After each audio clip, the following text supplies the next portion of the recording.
দারিদ্রতার হার 18.7%, অতি দারিদ্রতা 20% বেশি থেকে এখন 22% থেকে নেমে এখন 5%।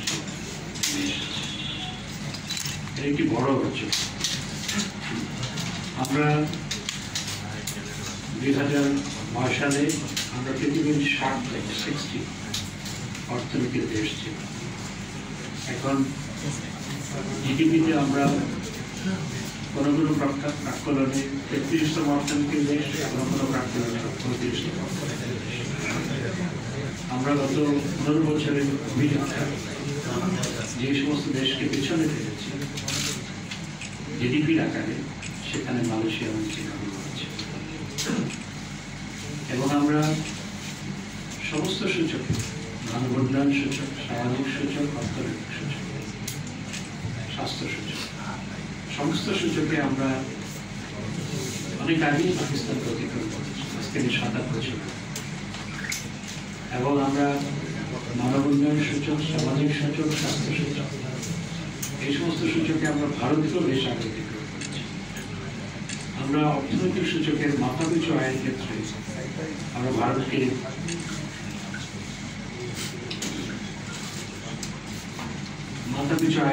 আমরা ভারতকে 2021 সালে করোনা মোকাবেলায় নিকি ইনস্টিটিউট অফ ব্লুমবার্গের 14 জরিপ করছে আমাদের অবস্থান পৃথিবীতে পঞ্চম, দক্ষিণ এশিয়ার প্রথম। এবং বাংলাদেশ, আমাদের এই দেশ স্বাধীনতার আগে 50-এর দশকের মাঝামাঝি খাদ্য ঘাটতি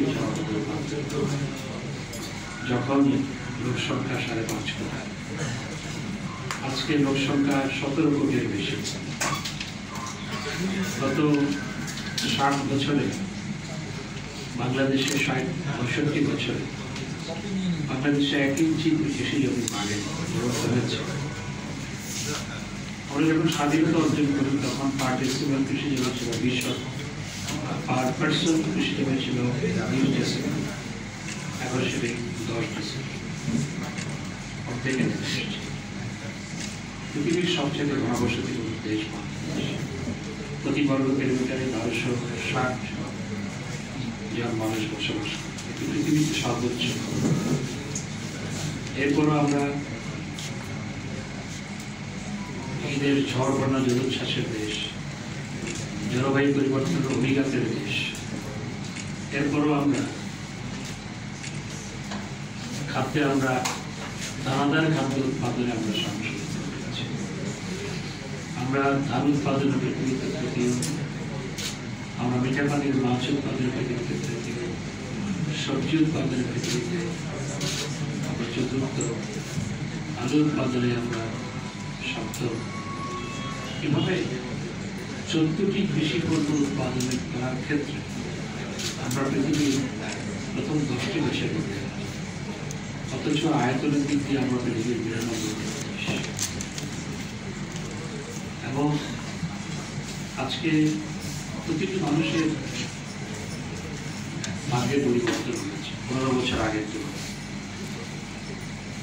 এবং এই পরিবর্তন সম্ভব হয়েছে জননেত্রী শেখ হাসিনা গতিশীল নেতৃত্বের কারণে, ম্যাজিক্যাল লিডারশিপের কারণে এটি সম্ভব হয়েছে। এবং আপনারা জানেন যে বিশ্ব পরিস্থিতি তালপাটা,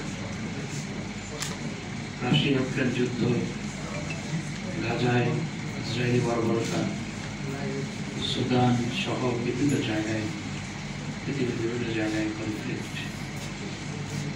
এত সত্ত্বেও বাংলাদেশের অর্থনীতি অগ্রসর, আমাদের জিডিপি গ্রোথ রেট পৃথিবীর অ্যাভারেজ গ্রোথ রেটের চেয়ে অনেক বেশি।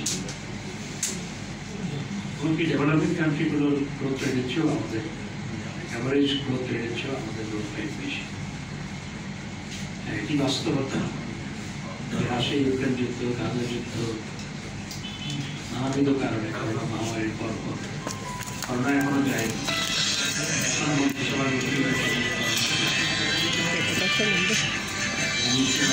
কিন্তু করোনা যায় এখনো করোনা শনাক্ত হয়, মাঝে মধ্যে মৃত্যু সংবাদ আসে। এত প্রতিকূলতার মাঝেও দেশ এগিয়ে যাচ্ছে। সারা পৃথিবীব্যাপী দ্রব্যের মূল্য বেড়েছে।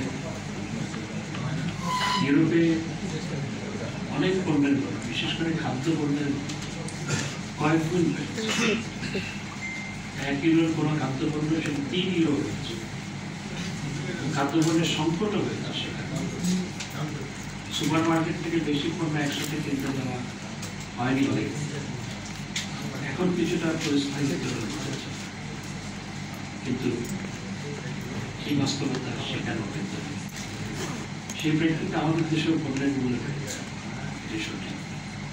এবং নির্দিষ্ট আয়ের মানুষের অনেক ক্ষেত্রে তারা পণ্যের মূল্য বৃদ্ধির কারণে তাদের অসুবিধা হয়েছে কিংবা হচ্ছে, সেটাও সঠিক। কিন্তু বাস্তবতা হচ্ছে বাংলাদেশ পুরো পৃথিবী থেকে বিচ্ছিন্ন দ্বীপ। এখন পৃথিবী গ্লোবাল ভিলেজ। এই গ্লোবাল ভিলেজের অংশ হিসাবে পৃথিবীতে কোনো কিছু ঘটলে সেটির উত্তাপ কিংবা সেটির প্রতিক্রিয়া কিংবা সেটির প্রভাব বাংলাদেশে পড়ে এটি স্বাভাবিক। সুতরাং সমস্ত বিশ্বের নাগরিক স্থায়ী, সেটির কারণে এখানেও সেটি হচ্ছে। সরকার যুদ্ধসমূহ সেটি নিয়ন্ত্রণ করার চেষ্টা করছে। আমাদের দেশ আরো অনেক দূর এগিয়ে যেতে পারত যদি আমাদের দেশে সবাই আমরা মিলে দেশের স্বার্থকে ঊর্ধ্বে তুলে ধরতাম। আমাদের দেশে সাংঘর্ষিক রাজনীতি না থাকত, সবকিছুতে না বলার রাজনীতি অবসান হতো। Politics of denial and politics of confrontation, এই দুটি যদি না থাকতো তাহলে দেশ বহুদূর এগিয়ে যেতে পারত। আমাদের দেশে সবসময় গণতন্ত্রকে বাধাগ্রস্ত করার একটি প্রক্রিয়া চলমান, এবং সেই প্রক্রিয়ার অংশ হিসেবে আমরা দেখেছি 14 সালের নির্বাচনকে বর্জন প্রতিহত করা, মানুষের উপরে হামলা পরিচালনা করা, অগ্নিসন্ত্রাস চালানো, সেগুলো করেছে। সেই প্রক্রিয়ার অংশ হিসাবে 2018 সালের নির্বাচনে বিএনপি সহ তাদের নেতৃত্বে অংশগ্রহণ করেও করেনি এবং পরবর্তীতে সংসদ থেকে পদত্যাগ করেছে। আমি জানি না তাদের কি লাভ হয়েছে। এবং 2024 সালের নির্বাচনে তারা অংশগ্রহণ করে নাই, নির্বাচন প্রতিরোধের ডাক দিয়ে 14 সালের মধ্যে অগ্নিসন্ত্রাস শুরু করেছে। এবং সেই প্রক্রিয়ার সাথে তারা দেশ এবং বিদেশে তারা দেশের বিরুদ্ধে ক্রমাগত প্রচার চালিয়েছে। সেই বাস্তবতার মধ্যে বাংলাদেশে 2008 সালে একটি সুন্দর নির্বাচন অনুষ্ঠিত হয়েছে, যেখানে প্রায় 42% মানুষ ভোট দিয়েছে। এবং বাংলাদেশ আওয়ামী লীগের বহু প্রার্থী পরাজিত হয়েছে, অনেক মন্ত্রিসভার সদস্য পরাজিত হয়েছে। এবং সেই নির্বাচন নিয়ে অনেক প্রশ্ন অনেকে উপস্থাপন করেছে বটে, কিন্তু সত্যিকার অর্থে নির্বাচন অপেক্ষাকৃত অনেকটা আমাদের অন্যান্য নির্বাচনের জন্য সেই নির্বাচনের সহিংসতা সাংঘর্ষিক ঘটনা সেগুলো অনেক কম ঘটেছে, কিন্তু শান্তিপূর্ণ নির্বাচন হয়েছে।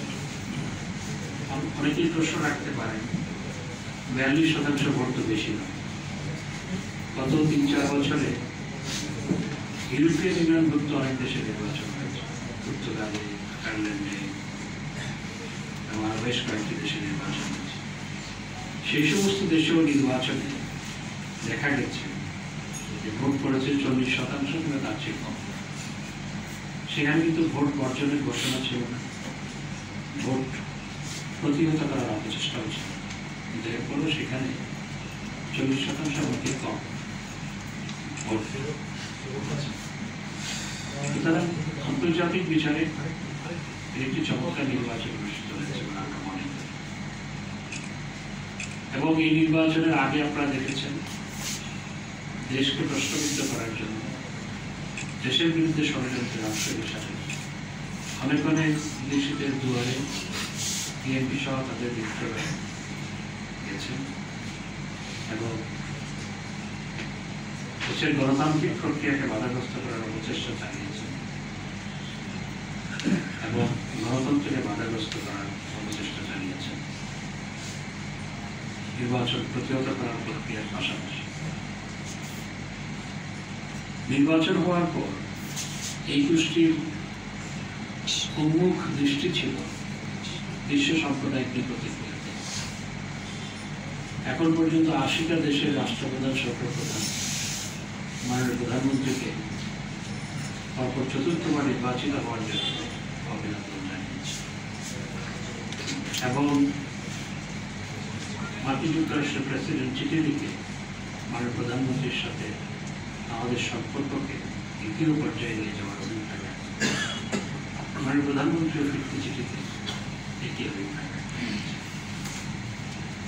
এবং ৩২টি আন্তর্জাতিক সংস্থা UN, European union, Commonwealth, OIC, world bank, IMF সহ ৩২টি আন্তর্জাতিক সংস্থা মাননীয় প্রধানমন্ত্রীকে অভিনন্দন জানিয়েছে। অর্থাৎ বিশ্ব সম্প্রদায় মাননীয় প্রধানমন্ত্রীর পরপর ৪বার নির্বাচিত হওয়াকে অভিনন্দন জানিয়ে দেশের সাথে কাজ করার অভিপ্রায় ব্যক্ত করেছেন, সম্পর্ককে আরো গভীর করার অভিপ্রায় ব্যক্ত করেছেন। মাননীয় প্রধানমন্ত্রী আমাকে বিভিন্ন মন্ত্রণালয়ের দায়িত্ব দিয়েছেন। ২০০৯ সালে যখন সরকার গঠন করে আমি ৭ মাস পররাষ্ট্র মন্ত্রণালয়ের প্রতিনিধি দায়িত্ব পালন করেছেন। এরপর বন পরিবেশ মন্ত্রণালয়ের প্রতিমন্ত্রী পরবর্তীতে ক্যাবিনেট মিনিস্টার হিসাবে প্রমোশন দেন। এরপরের মাঝখানে ৫ বছর আমি পার্লামেন্টারি স্টাডি কমিটির চেয়ারম্যান ছিলাম। পরে মাননীয় প্রধানমন্ত্রী আমাকে তথ্য সম্প্রচার মন্ত্রণালয়ের মন্ত্রী হিসাবে এবং এবার নির্বাচন জয়লাভ করার পর মাননীয় প্রধানমন্ত্রী আমাকে পররাষ্ট্র মন্ত্রণালয়ে দিয়েছেন। আর প্রধানমন্ত্রীর প্রতি অবশ্যই আমি চিরকৃত যে আমাকে এত নিয়ে এসেছে। আমি সবসময় দায়িত্ব পালন করার ক্ষেত্রে আমি পালন করার চেষ্টা করেছি, কাজকে ভালোবাসার চেষ্টা করেছি। কাজ যখন কেউ ভালোবাসে না তখন সে কাজ করে তৃপ্তি পায় না, সাফল্য আসে এবং চ্যালেঞ্জ মোকাবেলা করে জীবনকে এগিয়ে নিয়ে যেতে হয়। একজন প্রকৃত রাজনীতিবিদের জীবন হচ্ছে উজান ঠেলে এগিয়ে যাওয়া, প্রতিকূলতাকে উপরে ফেলে সামনের দিকে এগিয়ে যাওয়া হচ্ছে একজন রাজনীতিবিদের জীবন। আমাদের এই দেশে রাজনীতিবিদের জীবন আরো বড় চ্যালেঞ্জ। প্রকৃত রাজনীতিবিদের জীবন, প্রকৃত রাজনীতিবিদের জীবনের ক্ষেত্রে অনেক সময় জীবনকে হাতে ধরে নিয়ে রাজনীতি। আমি রাজনৈতিক কর্মী হিসাবে বহুবার জীবন মৃত্যুর মুখোমুখি দাঁড়িয়েছি, বহুবার। সেটি আমি সবিস্তারে বর্ণনা করতে চাই। বহুবার মৃত্যুর মুখোমুখি দাঁড়িয়ে কালমা করেছি, মৃত্যুর জন্য প্রস্তুত হয়েছি, ভাগ্যক্রমে বেঁচে গেছি। এটি আমাদের দেশে প্রকৃত রাজনীতিবিদের জীবন। সেজন্য মাননীয় প্রধানমন্ত্রী যখন আমাকে পররাষ্ট্র মন্ত্রণালয়ের দায়িত্ব গ্রহণ করলেন, একটু অবাকই হয়েছিল। গতবারে যখন তথ্য মন্ত্রণালয়ের দায়িত্ব দিল তখনও অবাক হয়েছে। তথ্য মন্ত্রণালয় একটা ভেরি সেন্সিটিভ মিনিস্ট্রি ছিল এবং সব তথ্যমন্ত্রীর ক্ষেত্রে এটা ভেরি সেন্সিটিভ। আপনারা আমাদের সহযোগিতায়, ভালোবাসায় আমি তথ্য মন্ত্রণালয়ে আমাদের সহযোগিতা পেয়েছি, ভালোবাসা পেয়েছি। আমিও আপনাদের সবাইকে আহ্বান করে দিয়েছি। এখনও সেই ভালোবাসা বিদ্যমান এবং সেই সহযোগিতাও বিদ্যমান এবং সেটি আমার জীবনে সাংবাদিকদের সহযোগিতা আমার জীবন চলার পথে বিরাট সহায়ক শক্তি হিসেবে কাজ করে। রাজনীতিবিদ এবং সাংবাদিক একে অপরের সহায়ক। তো সেখানে আমি চেষ্টা করেছি সাংবাদিকদের চোখে ক্যানভাসটা দেখার জন্য, সাংবাদিকদের সমস্যা দেখে, সাংবাদিকদের অভিযোগ সাংবাদিকের চোখে দেখার চেষ্টা করেছি। আমার অনেক ঘনিষ্ঠ বন্ধু, বাল্য বন্ধু সাংবাদিক বেশ কয়েকজন, তো আমি আমার বন্ধুদের অভাব অভিযোগ জানি, সেজন্য এবং আমার বন্ধুদের আমি গর্ব করে পরিচয় দিই, সে আমার বন্ধু, অনেকে দেয় না। তো আমি আমার বন্ধুদের অভিযোগ জানি। আমার একজন বন্ধু টেলিভিশনে কাজ করতো, এখনো করে। হঠাৎ একদিন এসে আমাকে বললো যে হাসান, আমার তো চাকরিটা চলে, ওর গাড়ি আছে, ভালো বেতন আছে, ডিসেন্ট লাইফ, হঠাৎ চাকরি চলে গেছে। হঠাৎ চাকরি চলে যাওয়ার আকাশ থেকে ধপাস করে হঠাৎ পড়ার মতো পরিস্থিতি। পরে চাকরি পাওয়ার ক্ষেত্রে আমিও সহযোগিতা করেছি, আমারও চাকরি পাচ্ছি। এই যে বিষয়গুলো, এগুলো আমি আপনাদের চোখে দেখার চেষ্টা করেছি। এই জন্য সাংবাদিক কল্যাণ ট্রাস্ট আগের চেয়ে অনেক বেশি ভাইব্রেন্ট, আগের চেয়ে অনেক বেশি গতিশীল, ভরসার জায়গা হয়ে দাঁড়িয়েছে সাংবাদিক। করোনাকালীন সহায়তা কেউ রাজি হয় না। 2021 সালে যখন করোনা শুরু হলো, সরকারের মধ্যে কেউ রাজি হয় না, অর্থমন্ত্রণালয় তো নাই, এবং অনেক দেন দরবার করে যখন পারলাম না, তখন আমি দেখলাম যে আমাদের মন্ত্রণালয়ের অব্যয়িত কি কি অর্থ আছে, কয় কোটি টাকা আছে, দেখলাম যে 3-4 কোটি টাকা আছে। বাজেট 3 মাসে বাজেট পাস, তার আগে কিন্তু এগুলো করতে হয়। হাতে মাত্র 2 দিন, একদিন সম্ভব। আমি ছুটে পার্লামেন্টে গেলাম অর্থমন্ত্রীকে ধরার জন্য। আগের অর্থমন্ত্রীকে পাওয়ার খুব একটা সহজ ছিল। পার্লামেন্টে গেলাম, ধরে অর্থমন্ত্রীকে বললাম আমাদের মন্ত্রণালয় অবহিত। আমরা যখন কমিউনিকেট করলাম অর্থমন্ত্রীর সাথে, বলে সময় চলে গেছে, অবহিত অর্থ অন্যভাবে ব্যবহার করা যাবে, সময় শেষে লাস্ট উইকে অবহিত অর্থ অন্য খাতে ব্যয় করার জন্য আগে থেকে অনুমতি দিতে হবে, সময় চলে গেছে। আমি অর্থমন্ত্রীর কাছে গেলাম, দেখুন এই অর্থ ফেরত দেওয়া হচ্ছে, আমরা সাংবাদিক কল্যাণ ট্রাস্টে দিলে করোনাকালে সাংবাদিকদের সহায়তা করি। তারপর সাংবাদিক কল্যাণ ট্রাস্টে কিছু ফিক্সড বাজেট থাকে, সেটির 40% খরচ করা যায়, যা আগে কখনো করা হবে। আমি বিধি বের করে দেখলাম 40% খরচ করা, যে ফিক্সড ছিল সেখান থেকে সহায়তা ভূমিকা চালু করি। 5,000 আমি জানি 10,000 সাংবাদিক সহায়তা করেছি। পরে ভালো পেলাম 10 কোটি টাকা দিচ্ছি। সাংবাদিক কল্যাণ ট্রাস্টের মাধ্যমে সাংবাদিকদের অসচ্ছল সাংবাদিকদের মেধাবী সন্তানদের মুক্তি দেওয়া ব্যবস্থা আমি করে এসেছি, আমি ফাইনাল করে দিয়ে এসেছি। আমি আগের মন্ত্রণালয়ের সাফল্য বর্ণনা করার জন্য এখানে আসিনি। আমি যেহেতু সাংবাদিকদের সাথে রিলেটেড আর অনেক ক্ষেত্র ছিল, বঙ্গবন্ধু মুভি সেটি আমার সময় বানানো ছিল, মুক্তি পায়, এটা দেশের জন্য একটি মাইল স্টোরি। বঙ্গবন্ধু বাইরে সেখানে আপনার সহযোগিতা করেছে। আমি পররাষ্ট্র মন্ত্রণালয়ের দায়িত্ব পাওয়ার পর আমার অনেক সাংবাদিক সহকর্মী বিল চেঞ্জ করেছে, এটা আমার জন্য এক পরম পাওয়া। তারা সচিবালয় বিল করতো, এখন সচিবালয়ের সাথে পররাষ্ট্র মন্ত্রণালয়কেও যোগ করে নিয়েছে অনেকে। এটি আমার জন্য পরম পাওনা যে তারা আমাকে কতটুকু ভালোবাসে, সেটি পরিপ্রকাশ। এবং আগের যে কোনো পররাষ্ট্রমন্ত্রীর তুলনায় মনে হয় আমার সম্মান এখন বেশি দেখি। এটি আপনাদের ভালোবাসা সহযোগিতার কারণে সম্ভব হয়েছে।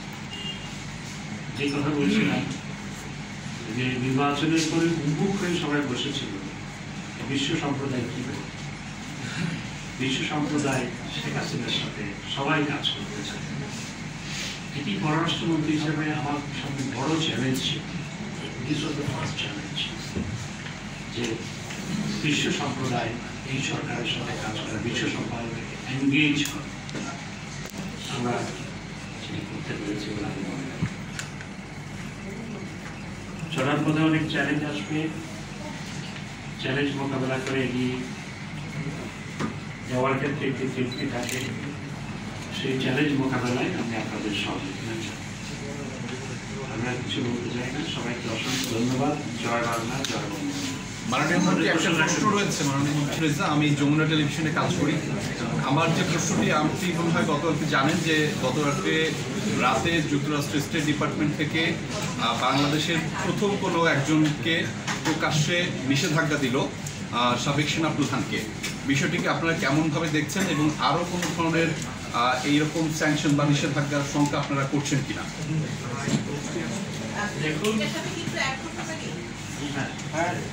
যে প্রশ্নগুলো রিলেটেড সেটি যদি একসঙ্গে করেন তাহলে সুবিধা হবে। আমার নাম ঝুমুর বাড়ি, আমি 81 এই স্যাংশনটার বিভিন্ন জায়গা থেকে আমরা দেখতে পাচ্ছি যে এটাকে স্যাংশন কি ভিসা নীতির আওতায় পড়লো, বা এটা বলা হচ্ছে করাপশনের জন্য এটা দেওয়া হয়েছে। বাংলাদেশ গভর্নমেন্ট কি এটাকে করাপশন হিসেবে স্বীকার করে কিনা, আর আসলে কোন আওতায় বা কিভাবে আপনাদের কাছে তথ্যটা এসেছে? আরেকটু অ্যাড করি, আমি মুস্তাফিজ নিউজে আছি।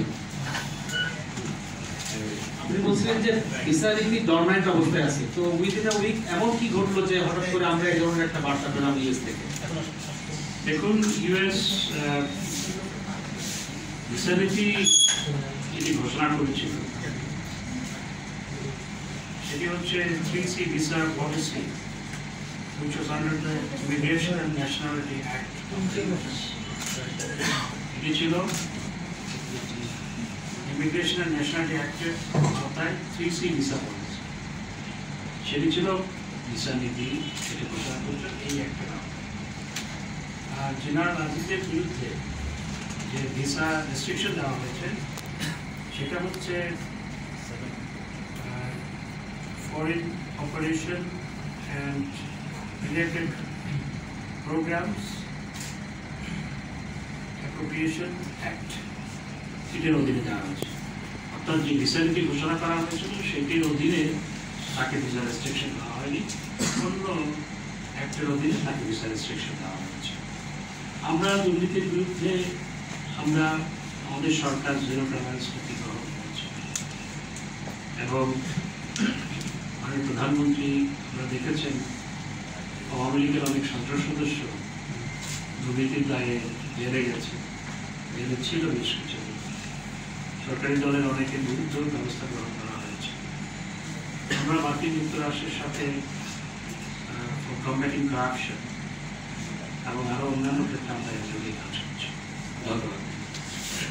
কিন্তু এটা আপনাদের কি আপনারা শুধু অনলাইন থেকে জেনেছেন নাকি কোনো রকম তথ্য এসেছে? আর এই বিষয়টাকে আপনারা কিভাবে দেখেন যে একটা অবশ্যই আমরা জিরো টলারেন্স ইয়ার এগেইনস্টে বা যে কোনো করাপশনের এগেইনস্টে, কিন্তু এই জিনিসটাকে আপনারা এনডোর্স করেন কিনা? আর আপনারা কেমন ভাবে দেখছেন?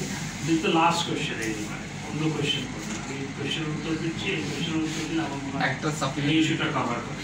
একটা সেটি হচ্ছে আমাদের মিশনকে ইউএসএ আমাদের মিশনকে আগে জানানো হয়েছে, অর্থাৎ এটা পাবলিক করার আগে জানানো হয়েছে। আমরা মনে করি যে আমরা ইউএসএর সাথে আমরা এঙ্গেজমেন্টের মধ্যে আছি। আমরা দুর্নীতি দমন বলুন, সন্ত্রাস দমন বলুন এবং অন্যান্য ক্ষেত্রে আন্তর্জাতিকভাবেও আমরা হিউম্যান ট্রাফিকিং, সন্ত্রাস দমন সহ তারপর অন্যান্য ক্ষেত্রে আমরা একসাথে কাজ করছি। আমরা দুর্নীতি দমন ক্ষেত্রে আমরা ইউএসএর সাথে একসাথে কাজ করতে চাই। কি কোনো ব্যবস্থা নিবে সরকার এই পার্টিকুলার এই কেসে? এটা আরবিক বিষয়, কিন্তু সেনাবাহিনীর বিষয়। এটা সেনাবাহিনীর বিষয়ের ক্ষেত্রে আমাদের আমি এই মুহূর্তে কিছু বলতে চাই না, যেহেতু সাবেক সেনাপ্রধান, এটি সেনাবাহিনীর বিষয়। মাননীয় পররাষ্ট্রমন্ত্রী, ওয়ার্ল্ড হ্যাপিনেস রিপোর্ট বলছে 2024 সালের রিপোর্ট যে বাংলাদেশ 11 ধাপ পিছিয়ে সুখী দেশের তালিকায় বর্তমানে 129 নম্বরে অবস্থান করছে। আমরা অনেকদিন থেকেই বাংলাদেশ এগিয়ে যাচ্ছি। এর আগে 2023 সালে আমাদের অবস্থান ছিল 118, তার আগে 22 সালে ছিল 94। এই যে আমাদের অধঃপতন, এটি হওয়ার কারণটা কিভাবে দেখছেন? এবং ভারত, পাকিস্তান, শ্রীলঙ্কা হচ্ছে ওয়ার্ল্ড হ্যাপিনেস রিপোর্ট, এগুলো নিয়ে I have a lot of questions. মানুষের মনুষ্য ওরা কিভাবে বিবেচনা করে সেটা বুঝতে পারছি না। যে সমস্ত দেশে আপনার বিবাহ এবং যথারীতি বিচ্ছেদ, যে সমস্ত দেশে ডিপ্রেশনের কারণে প্রচুর আত্মহত্যা, সেগুলো দেখা যায় ওয়ার্ল্ড হ্যাপিনেস রিপোর্টে অনেক উপরে। যেখানে আত্মহত্যার রেট আমাদের চেয়ে অনেক বেশি, আত্মহত্যার রেট অনেক বেশি, বিবাহ এবং যথারীতি বিচ্ছেদ তখন অনেক বেশি, সেগুলো ওয়ার্ল্ড হ্যাপিনেস রিপোর্টে অনেক উপরে। আর আমরা অনেক নিচে। আমাদের মনুষ্য আপনার আমাদের মনুষ্য ওরা কীভাবে মানলো সেটা আগে জানা দরকার। মাননীয় মন্ত্রী আন্তর্জাতিক অপরাধ আদালতে ইসরায়েলের গণহত্যা নিয়ে একটা মামলা শুনে চলছে। এই পর্যায়ে প্রতিক্রিয়ত গণহত্যার অভিযোগে অভিযুক্ত করে নেতানিয়াহু তার ইসরায়েল সরকারের কারো বিরুদ্ধে গ্রেফতারি পরোয়ানা দাবি আবেদন জানিয়েছেন। আপনি বিষয়টা কীভাবে দেখছেন? ওয়েলকাম। আইসিসির প্রসিকিউটর যে দাবিটা জানিয়েছে, আমি মনে করি এটা যথাযথ। এবং এতে করে মানবতার বিরুদ্ধে যে অপরাধ সংঘটিত হচ্ছে সেটার বিরুদ্ধে বিশ্ব সম্প্রদায়ের যে আবেগ, বিশ্ব সম্প্রদায়ের যে দাবি, সারা বিশ্বব্যাপী প্রতিবাদী মানুষের যে কণ্ঠস্বর, সেটি চিফ প্রসিকিউটরের এই বিলি বা এই প্রস্তাবনা রিফ্লেক্ট করে।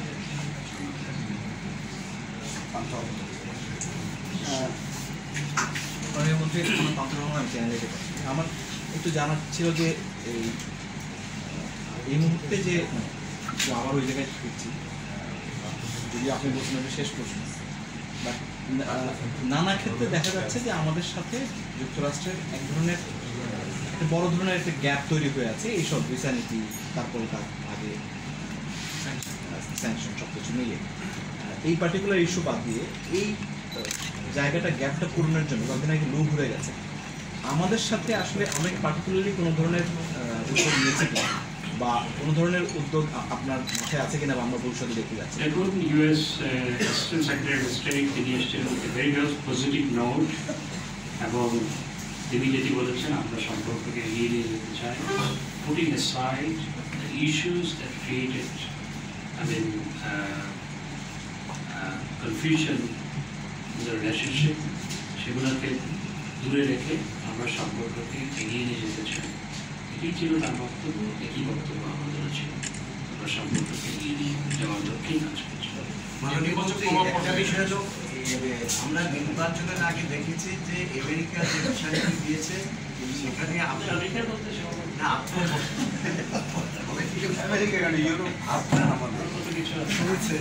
আপনার দলের থেকে সবসময় বলা হচ্ছে যে আমেরিকান বিষয় নীতি একটা ভুয়া নীতি। কারণ এখানে বিরোধী দল যেভাবে তারা আন্দোলন করেছে, জ্বালাও করেছে, তাদের বিরুদ্ধে কোনো বিষয় নীতি প্রয়োগ করা হয়নি। যদি বিষয় নীতিতে এটা থাকে কেন করা হলো না, এবং এই ব্যাপারে আপনারা কি বলবেন? আসলে যে বিচারনীতি ঘোষণা করা হয়েছে সেটির অধীনে তো কারো উপর ইম্পোজ করা হয়েছে বলে এখন আমার জানা নেই।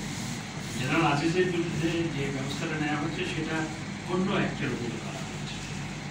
অবশ্যই গণতন্ত্রকে বাধাগ্রস্ত করার জন্য যদি বিচারনীতি প্রয়োগ করা হয়, তাহলে যারা গণতন্ত্রকে সত্যিকার অর্থে বাধাগ্রস্ত হচ্ছে, পুলিশকে পিটিয়ে হত্যা করছে, হাসপাতালে হামলা চালাচ্ছে এবং প্রধান বিচারপতির রাজভবনে হামলা চালাচ্ছে, গণতন্ত্রকে বাধাগ্রস্ত করছে, মানুষ পুড়িয়েছে, গণতন্ত্রকে বাধাগ্রস্ত করার জন্য নির্বাচন তাদের উপরে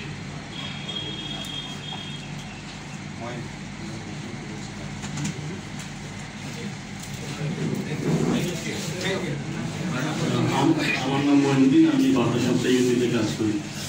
মাননীয় মন্ত্রী, আমরা স্টেট ডিপার্টমেন্টে দেখি আমার এটা ভিন্ন বিষয়। স্টেট ডিপার্টমেন্টের যে রেগুলার ব্রিফিং হয় সেখানে সর্বশেষ যে ব্রিফিংটা ছিল সেখানে একজন সাংবাদিক আপনাকে মিসকোট করেছে, এটা বলা হয়। উনি যেটা বলেছেন যে আপনি বলেছেন ডোনাল্ড ট্রাম্পের সাথে মিটিংয়ের পর ইউএস আপনাদেরকে আশ্বস্ত করেছে যে আমার কথা না না নতুন করে এরপরের দিন। তো আপনি যেটা বলেছিলেন সেটা হচ্ছে যদি তারা রিইন্ট্রোডিউস করে সেক্ষেত্রে বাংলাদেশকে তারা বিবেচনা করবে। বা প্রশ্ন করা হয়েছে যে আপনি বলেছেন আপনাকে আশ্বস্ত করেছেন যে তারা বিবেচনা করবে, আপনার কোনো কমেন্ট আছে? দেখুন, আমি যেটা সত্য সেটাই বলেছি প্রেসে, আপনাদের সাথে কথা বলেছিলাম যে তারা যদি জিএসপি ফ্যাসিলিটি আমাদের ইন্ট্রোডিউস করে এবং আমরা যদি আমাদের লেবার রাইটস নিয়ে আমরা যে কাজ করছি সেটাকে উন্নত করার জন্য, হালনাগাদ করার জন্য, তাদের ডিজায়ার অনুযায়ী করার জন্য, সেক্ষেত্রে তারা আমাদেরকে জিএসপি ফ্যাসিলিটি ফিরিয়ে দিতে চায়। এটি হচ্ছে এখন কে কোন উদ্দেশ্যে সেখানে প্রশ্ন করবে সেটার উত্তর তো আমার দেওয়া প্রয়োজন। এখানে তো একজন আছে যিনি খালেদা জিয়ার প্রেস উইংয়ে কাজ করতো, সে তো পারপাসফুলি প্রশ্ন করে যাতে একটা নেগেটিভ উত্তর আসে। সে এমনভাবে পাকাভাবে প্রশ্ন করে ইচ্ছাকৃতভাবে যাতে একটা নেগেটিভ উত্তর আসে এবং সেটি বাংলাদেশের কিছু কিছু মতামত থেকে সেটি চাপানো। তো he is paid by BNP, বিএনপিকে ওখানে he is paid by BNP ওখানে প্রশ্ন করবে এবং সেটার প্রেক্ষিতে কি উত্তর হবে উত্তর দেওয়ার